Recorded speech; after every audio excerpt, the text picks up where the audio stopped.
सारेगामा कारवां mini भक्ति।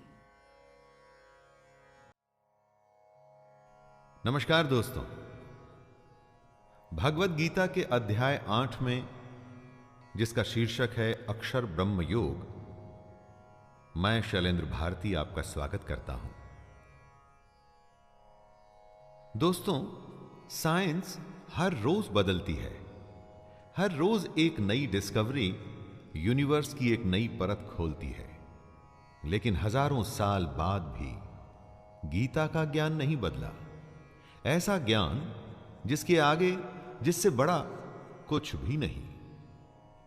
गीता के 8वें अध्याय में, जिसमें ब्रह्म, आध्यात्म और कर्म की बातें की जाएंगी, आइए प्रारंभ करते हैं भगवत गीता का 8वां अध्याय, अक्षर ब्रह्म योग। अर्जुन उवाच किं तद् ब्रह्म किमध्य आत्मं किं पुरुषोत्तमं अधिभूतं च किं प्रोक्तम् अधिदैवं किमुच्यते। न प्रश्नों की कोई कमी है और ना ही उत्तरों की। जहां प्रश्न खत्म होते हैं वहां ज्ञान पूरा हो जाता है। कृष्ण ब्रह्म, कर्म और आध्यात्म यानी कि स्पिरिचुअलिटी की बात कर रहे हैं, जो अर्जुन समझ नहीं पा रहे। कैसे समझेंगे? इन्हीं बातों को समझाने में योगी सालों साल, कितने ही जन्म लगा देते हैं दोस्तों। और बात सिर्फ समझने की नहीं है, इन सबको क्रिया में भी लाना जरूरी है। इस ज्ञान को इंप्लीमेंट भी तो करना होगा, लेकिन वो बाद में। सबसे पहले जो अर्जुन समझना चाहते हैं वो जानते हैं। अर्जुन कृष्ण से पूछते हैं, हे पुरुषोत्तम, वह ब्रह्म क्या है? आध्यात्म क्या है? कर्म क्या है? अधिभूत नाम से क्या कहा गया है? और अधिदैव किसको कहते हैं? अधियज्ञः कथं कोत्र देहेऽस्मिन् मधुसूदन प्रयाण काले च कथं ज्ञेयोऽसि नियतात्मभिः। अपने सवालों की श्रृंखला को बढ़ाते हुए अर्जुन पूछते हैं, हे मधुसूदन, यहां अधियज्ञ कौन है और वह इस शरीर में कैसे है? तथा युक्त चित्त वाले पुरुषों द्वारा अंत समय में आप किस प्रकार जानने में आते हैं? दोस्तों, अर्जुन ये जानना चाहते हैं कि जो पुरुष अपने चित्त, अपने मन को संयम में ले आते हैं, उन्हें कंट्रोल में कर लेते हैं, वो पुरुष अंत समय में कृष्ण को कैसे जान पाते हैं? ऐसा क्या होता है अंतिम समय में कि उन्हें कृष्ण का ज्ञान हो जाता है? कृष्ण का कहना है कि जो पुरुष अपने मन को संयम में लाके निष्काम कर्म करते हैं, वो एक दिन मुझे प्राप्त होते हैं। लेकिन अर्जुन का प्रश्न है, कैसे? वो कैसे होता है? अक्षरं ब्रह्म परमं स्वभावोऽध्यात्ममुच्यते भूत भावोद्भव करो विसर्गः कर्म संज्ञितः। अर्जुन के सवालों का उत्तर कृष्ण देना शुरू करते हैं। सबसे पहले वो बताते हैं कि ब्रह्म क्या है। ब्रह्म है परम अक्षर।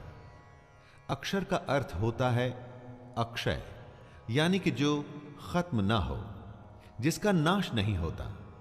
उसके बाद कृष्ण आध्यात्म की परिभाषा बतलाते हैं। अपनी आत्मा के स्वरूप को जानना ही आध्यात्म है। और फिर कृष्ण बताते हैं कि कर्म क्या है। भूतों के भाव को उत्पन्न करने वाला जो त्याग है, वह कर्म नाम से कहा गया है। हमारे अंदर हमारे स्वभाव की वजह से अलग अलग इच्छाएं पैदा होती हैं दोस्तों। इन इच्छाओं के त्याग को ही कर्म कहते हैं। इसे आप कर्म की फिलॉसॉफिकल एक्सप्लेनेशन की तरह भी समझ सकते हैं। अधिभूतं क्षरो भावः पुरुषश्चाधिदैवतं अधियज्ञो हमेवात्र देहे देहभृतांवर। कृष्ण अर्जुन के प्रश्नों का उत्तर देते हुए इस श्लोक में बताते हैं कि अधिभूत, अधिदेव और अधियज्ञ क्या है। वो सारे पदार्थ जो खत्म हो जाते हैं, नष्ट हो जाते हैं, उन्हें अधिभूत कहा जाता है। यानी कि सारी दुनिया ही अधिभूत है। और जो अक्षर होता है, जिसका कभी नाश नहीं होता, वो अधिदैव है।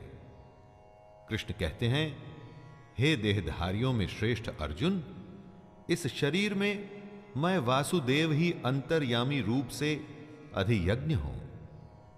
दोस्तों, हमारे अंदर जो महापुरुष छुपा बैठा है, लेकिन अज्ञान की वजह से हम जिसे नहीं जानते, वो महापुरुष यानी कि कृष्ण ही यज्ञों का अधिष्ठाता है। अंतकाले च मामेव स्मरन् मुक्त्वा कलेवरं यः प्रयाति स मद्भावं याति नास्त्यत्र संशयः। मन में कृष्ण को बसा के बस अपना कर्म, अपना कर्तव्य निभाना है, ये कहा है कृष्ण ने। जो ऐसा करता है उसे कृष्ण प्राप्त होते हैं और वो कृष्ण को प्राप्त होता है।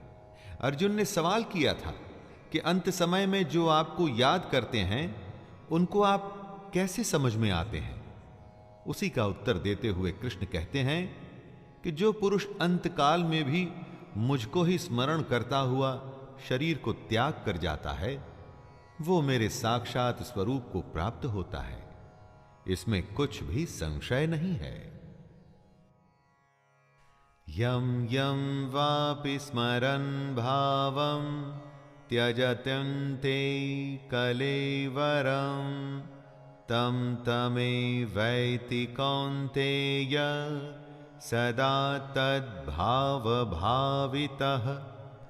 हमारा जन्म एक सेविंग्स अकाउंट की तरह ही चलता है।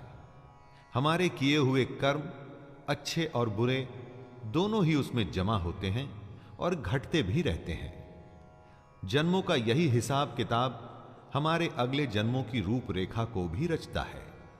कृष्ण कहते हैं, हे कुंती पुत्र अर्जुन, यह मनुष्य अंतकाल में जिस जिस भी भाव को स्मरण करता हुआ इस शरीर को त्याग करता है, उसे वही प्राप्त होता है, क्योंकि वो सदा उसी भाव से भावित रहता है। दोस्तों, यहां कृष्ण कहना चाहते हैं कि मरते हुए जो भाव होता है वो आगे भी जाता है, और अगर मरते हुए कृष्ण का भाव होगा तो वो मनुष्य कृष्ण को प्राप्त होगा। तस्मात् सर्वेषु कालेषु मामनुस्मर युद्ध च मय्यर्पित मनो बुद्धिर् मामे वैश्यस्य संशयम्। इसीलिए हमेशा कृष्ण को अपने मन में रखकर बस निरंतर अपने कर्म में जब आप लगे रहते हैं, तो सिर्फ ये जन्म ही नहीं, आने वाले कई जन्मों को आप सुधार रहे होते हैं। कई लोगों को आपने कहते हुए सुना होगा कि ये तो इसके पिछले जन्म के कर्मों का नतीजा है। इसी बात को समझाते हुए कृष्ण सलाह देते हैं, हे अर्जुन, तू सब समय में निरंतर मेरा स्मरण कर और युद्ध भी कर। इस तरह अगर अर्जुन हमेशा अपने मन और बुद्धि में कृष्ण को रखेगा, तो एक दिन वो निसंदेह कृष्ण को ही प्राप्त होगा। अभ्यास योग युक्तेन चेतसा नान्यगामिना परमं पुरुषं दिव्यं याति पार्थानुचिन्तयन्। कृष्ण अभ्यास यानी प्रैक्टिस को बहुत बड़ा मानते हैं। इसीलिए वो कहते हैं कि योग आसान नहीं, उसका अभ्यास करना पड़ता है। और योग करते हुए यह भी ध्यान रखना पड़ता है कि आपका चित्त कहीं श्री कृष्ण से हटकर किसी दूसरी ओर न जाए। काम, क्रोध की तरह के भाव अगर आपके मन में आए तो आपका योग वहीं उसी समय खत्म हो जाएगा। फिर आप अपना कर्म, अपने कर्तव्य को नहीं निभा पाएंगे। चित्त को जो संयमित करने में समर्थ हो जाता है, सक्षम हो जाता है, उसी को कृष्ण प्राप्त होते हैं, उसी को भगवान मिलते हैं, उसी की तपस्या पूरी होती है। कविं पुराणमनुशासितारं अणुरणीयांसमनुस्मरेद्यः सर्वस्य धातारमचिन्त्य रूपम् आदित्यवर्णं तमसः परस्तात्। कृष्ण कहते हैं कि योगी अपना कर्म तो करता ही है, साथ में वो पुरुष सर्वज्ञ यानी सब कुछ जानने वाला, अनादि यानी जिसका कभी जन्म नहीं हुआ, जो हमेशा से है, सबके नियंता यानी सब कुछ कंट्रोल करने वाला, सूक्ष्म से भी अति सूक्ष्म, सबके धारण पोषण करने वाले अचिंत्य स्वरूप यानी जो सबको पालता है, सूर्य के सदृश नित्य चेतन प्रकाश रूप और अविद्या से अति परे शुद्ध सच्चिदानंद घन परमेश्वर का भी स्मरण करता है। यहां भगवान के उस परमात्मा के गुणों का वर्णन भी कृष्ण कर रहे हैं और ये भी बता रहे हैं कि योगी कैसे कर्म करते करते उस परमात्मा को याद करता है। प्रयाण काले मनसा चलेन भक्त्या युक्तो योग बलेन चैव भ्रुवोर्मध्ये प्राणमावेश्य सम्यक् सतं परं पुरुषमुपैति दिव्यम्। योग करते हुए अपना ध्यान हमें अपनी भ्रुकुटियों के बीच में यानी कि आईब्रोज के बीच में रखना होता है। दोस्तों, वो पुरुष जिसके मन में भक्ति है, जो अपने कर्म करता है, और वो पुरुष जब अंतकाल में अपने योग बल से भ्रुकुटी के मध्य में प्राण को अच्छी प्रकार स्थापित करके फिर निश्चल मन से स्मरण करता है, तो वो पुरुष दिव्य रूप परम पुरुष परमात्मा को ही प्राप्त होता है। यहां कृष्ण बता रहे हैं कि कैसे अंतकाल के समय आप उस परमात्मा को याद कर उसी को प्राप्त हो सकते हैं। यदक्षरं वेदविदो वदन्ति विशन्ति यद्यत्तयो वीतरागाः यदिच्छन्तो ब्रह्मचर्यं चरन्ति तत्ते पदं संग्रहेण प्रवक्ष्ये।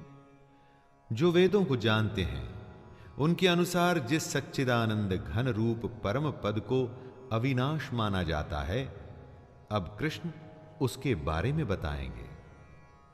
आसक्ति रहित कोशिश करते रहने वाले सन्यासी महात्मा जन जिसमें प्रवेश करते हैं, कृष्ण उस अवस्था के बारे में बताएंगे।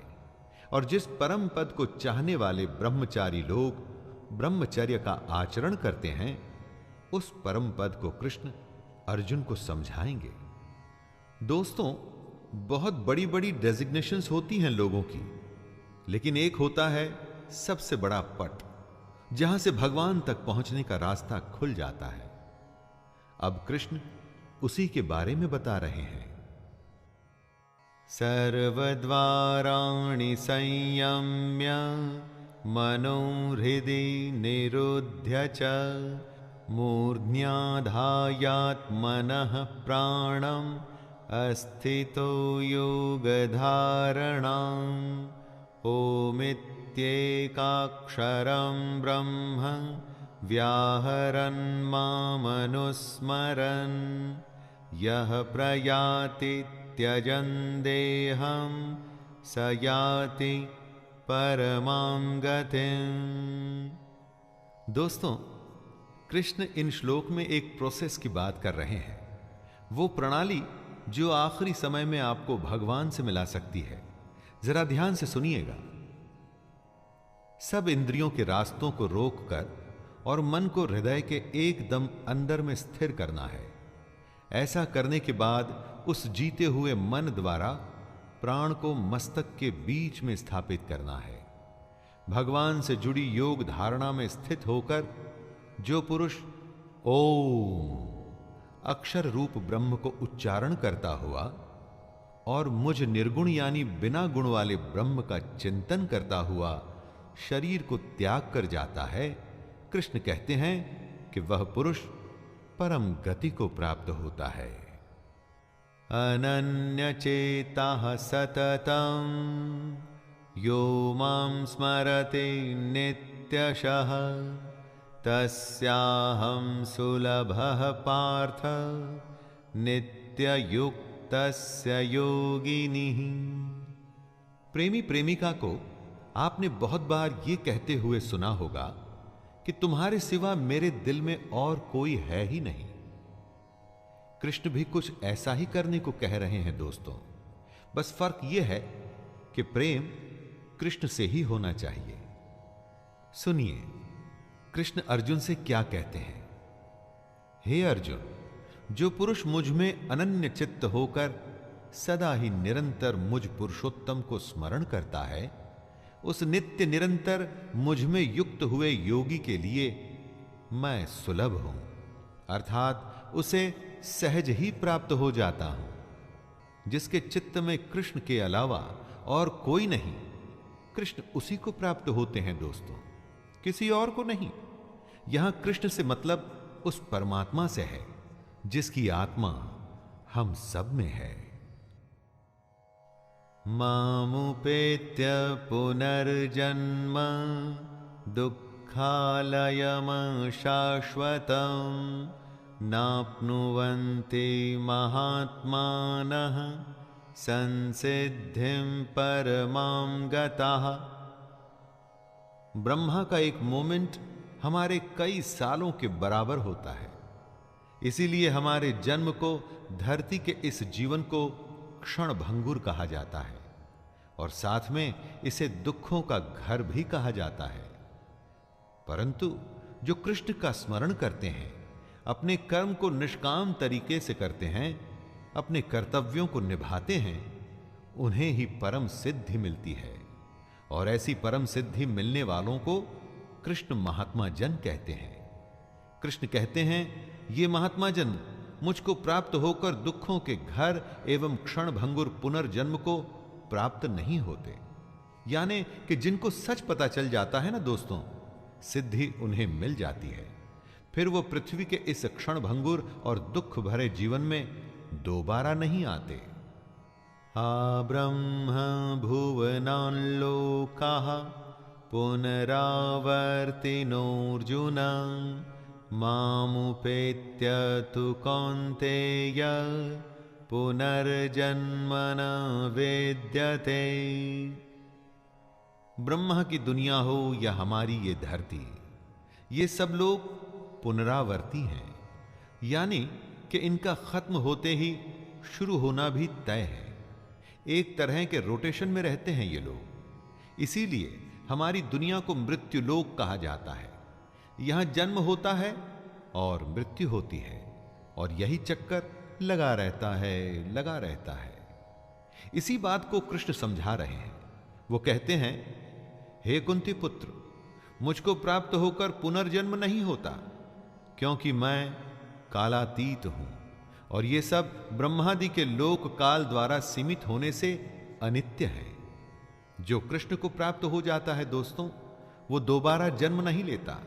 ये सबसे बड़ी समाधि, सबसे बड़ी सिद्धि, सबसे बड़ा योग है। कृष्ण को प्राप्त हो जाने से बड़ा कुछ भी नहीं। सहस्रयुग पर्यन्तम् अहर्यद् ब्रह्मणो विदुः रात्रिं युग सहस्रान्तां ते होरात्र विदो जनाः। दिन बदलते हैं, मौसम भी बदलता है, और इसी तरह से काल बदल जाते हैं। काल आते हैं, जाते हैं, और एक सिलसिला चलता रहता है। हमेशा का एक चक्कर है जिसमें हम सब फंसे हुए हैं। जिसमें हम सब फंसे हैं वो झूठ है। जो ज्ञान हमको हासिल करना है वही तो सत्य है। कृष्ण कहते हैं कि ब्रह्मा का जो एक दिन है उसको 1000 चतुर्युगी तक की अवधि वाला जानो, और रात को भी 1000 चतुर्युगी तक की अवधि वाला समझो। दोस्तों, हमारी और ब्रह्मा की दुनिया में समय का बहुत बड़ा फेर है, और इसी को काल कहते हैं। जो पुरुष इस बात को तत्व से जानते हैं वे योगी जन काल को समझते हैं। अव्यक्ताद्व्यक्तयः सर्वाः प्रभवन्त्य हरागमे रात्र्यागमे प्रलीयन्ते तत्रैवाव्यक्त संज्ञके। जब ब्रह्मा का दिन शुरू होता है तो सारी दुनिया अस्तित्व में आ जाती है, और ब्रह्मा की रात होते ही वापस ब्रह्मा में विलीन हो जाती है। जब ब्रह्मा का दिन शुरू होता है तो हम सब अपनी अव्यक्त बुद्धि के साथ इस दुनिया में आ जाते हैं। अव्यक्त इसलिए कि ज्ञान हमारे अंदर छुपा है, उसे जगाना है, उसे जानना है। ब्रह्मा के दिन रहते रहते अगर इस समय में हमें विद्या ज्ञान हासिल हो जाता है तो हम इस जन्म मृत्यु के चक्कर से बच जाते हैं, वरना ब्रह्मा की रात आते ही दुनिया खत्म हो जाती है और हम ब्रह्मा में ही लीन हो जाते हैं। भूतग्रामः स एवायं भूत्वा भूत्वा प्रलीयते रात्र्यागमे वशः पार्थ प्रभवत्यहरागमे। ब्रह्मा के एक दिन का मतलब होता है 1000 युग, जो लगभग 4.32 अरब साल बनते हैं। बहुत कुछ सुना है हमने कि यह दुनिया कैसे लाखों साल पहले शुरू हुई। कहते हैं कि सूर्य भी अपना आधा जीवन बिता चुका है।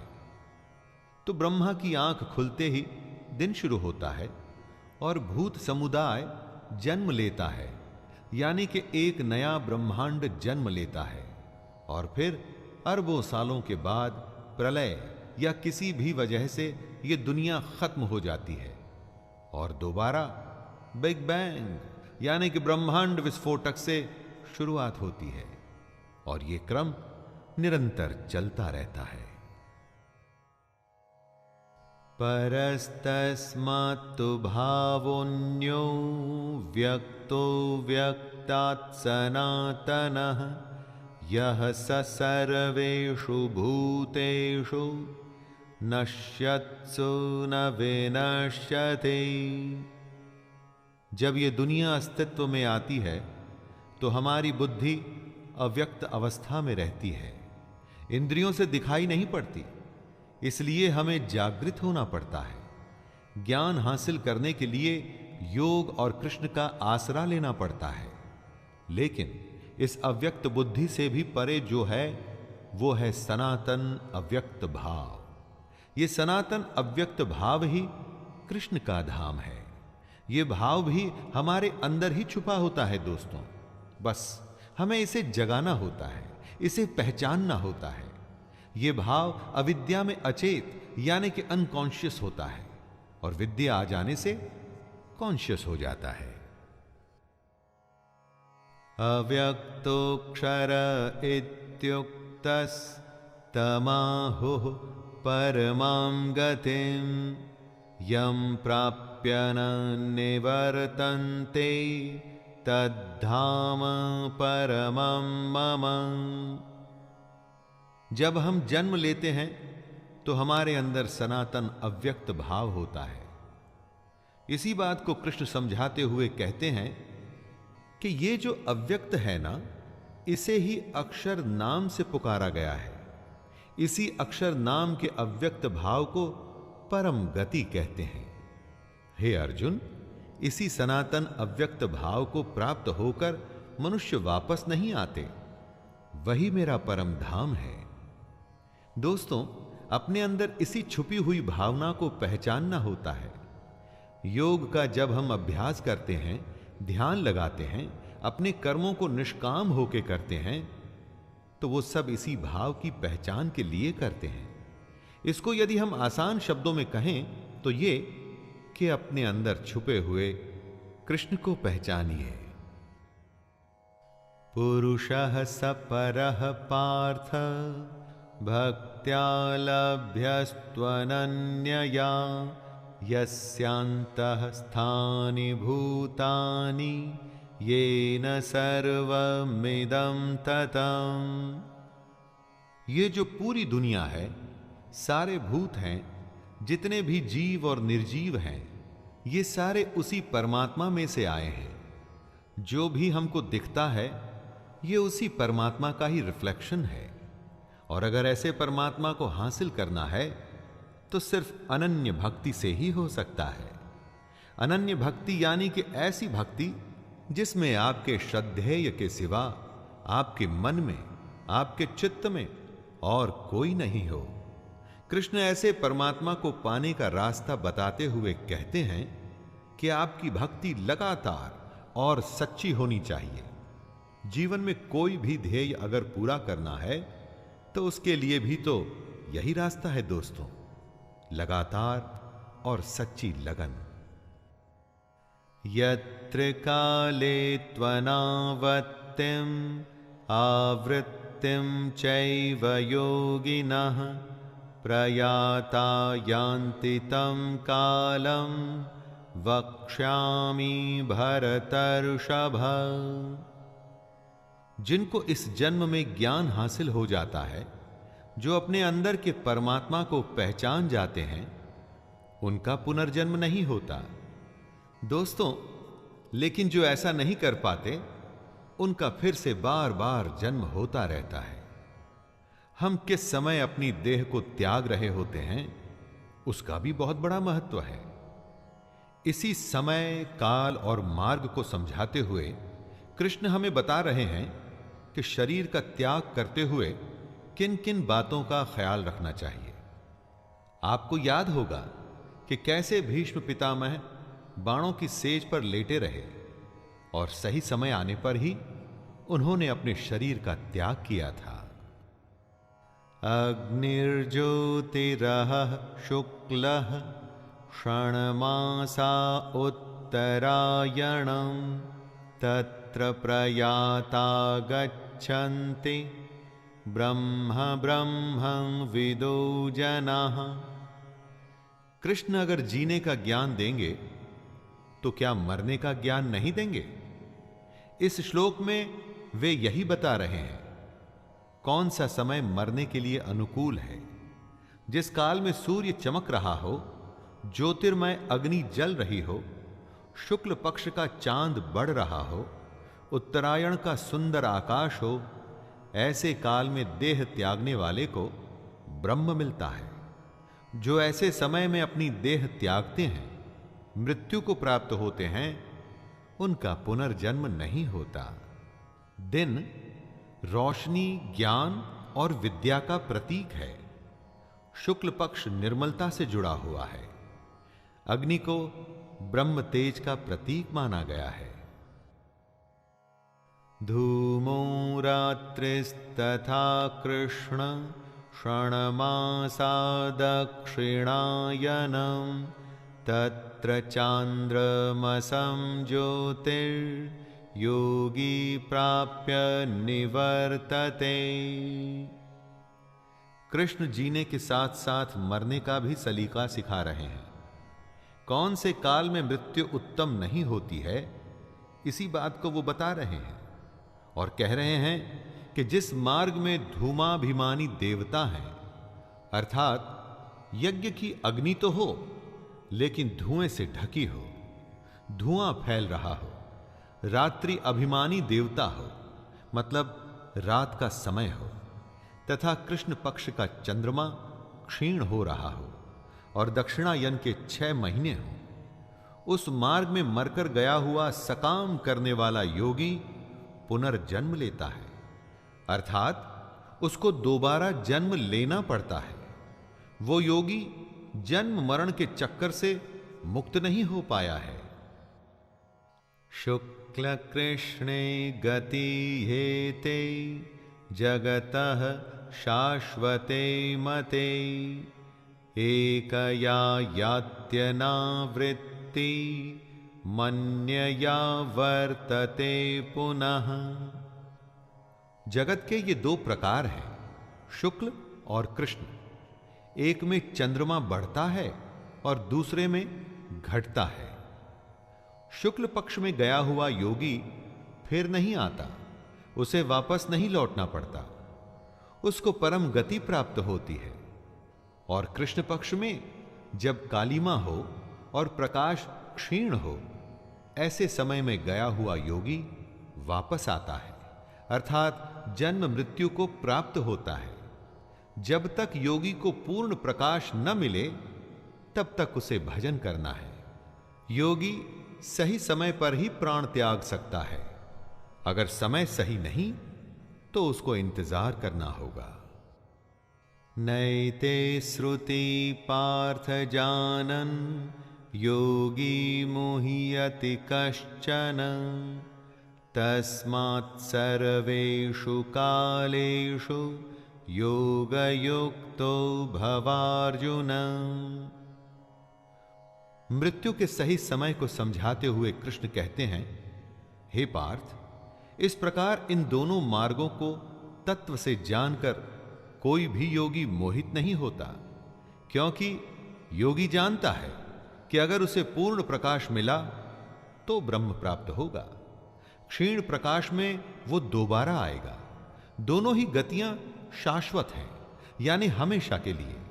इस कारण हे अर्जुन, तू सब काल में समबुद्धि रूप से योग से युक्त हो, अर्थात निरंतर मेरी प्राप्ति के लिए साधन करने वाला हो। ये सब जानते हुए योगी के पास योग करने के अलावा और कोई उपाय नहीं रह जाता दोस्तों। इसलिए उसे धीर हो बस अपने अभ्यास में लगे रहना चाहिए। वेदेषु यज्ञेषु तपः शुचैव दानेषु यत् पुण्यफलं प्रदिष्टम् अत्येतत्सर्वमिदं विदित्वा योगी परं स्थानमुपैति चाद्यम्। वेद, यज्ञ, तप और दान महाकर्म होते हैं, इनके बहुत बड़े पुण्य मिलते हैं। लेकिन कृष्ण कहते हैं कि जो योगी पुरुष इस रहस्य के तत्व को जान जाते हैं, वो वेदों के पढ़ने तथा यज्ञ, तप और दानादि के करने में जो पुण्य फल कहा जाता है, उन सब से भी आगे निकल जाते हैं और सनातन परम पद को प्राप्त होते हैं। जो परमात्मा के रहस्य को समझ गया, असली तत्व को जान गया ना दोस्तों, तो उसके लिए वेद पढ़ने की कोई आवश्यकता नहीं। यज्ञ भी उसी परमात्मा से जुड़ने का एक नियम है। लेकिन जिस योगी को परम तत्व ही मिल गया, तो वो तो वैसे ही परमात्मा से मिल गया, इसलिए उसे यज्ञ या दूसरे अनुष्ठानों की भी जरूरत नहीं। सबसे बड़ा योगी सबसे बड़े रहस्य को जान जाता है।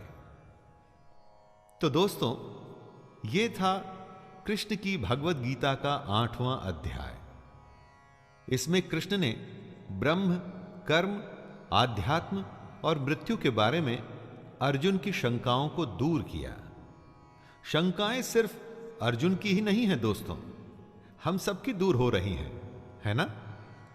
तो आइए 8वें अध्याय को यहीं पर विराम देता हूं और मैं शैलेंद्र भारती आपसे वादा करता हूं कि 9वें अध्याय में फिर से मुलाकात होगी। तब तक के लिए जय श्री कृष्ण।